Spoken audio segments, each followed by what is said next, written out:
Football বিশ্বকাপ দেখতে যুক্তরাষ্ট্রে গিয়েছিলেন সাফা কবির। মাঠ ও মাঠের বাইরে যুক্তরাষ্ট্রে তোলা নানা ছবি সামাজিক যোগাযোগ মাধ্যমে শেয়ারও করেছেন তিনি। খেলা দেখার পাশাপাশি নিউ ইয়র্ক সিটির লোয়ার ম্যানহাটনের বিভিন্ন দর্শনীয় স্থানে তোলা ছবি সামাজিক যোগাযোগ মাধ্যমে শেয়ার করে নজর কাড়ছেন তিনি।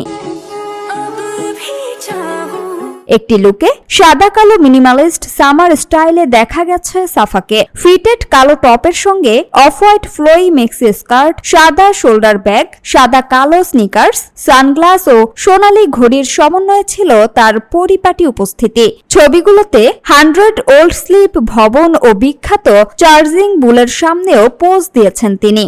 আমি দূর হতে তোমারে। অন্যদিকে হানি গোল্ড রঙের শাটিন জাম্প স্যুটে ধরা দিয়েছিলেন একেবারে ভিন্ন আবহে। কালো লেসের সূক্ষ্ম কাজ, spaghetti strap, drawstring belt ও জগার স্টাইলের কাটে পোশাকটি পেয়েছে আধুনিক অভিজাত ছোঁয়া। কালো স্লাইড হিল, হুপ কানের দুল, সোনালী ঘড়ি, সানগ্লাস ও লোবান হেয়ার স্টাইলের সঙ্গে পুরো লুকটি হয়ে উঠেছে আরও পরিশীলিত ও বিলাসী। সামিয়া সুলতানা, ঢাকা ওয়াচ।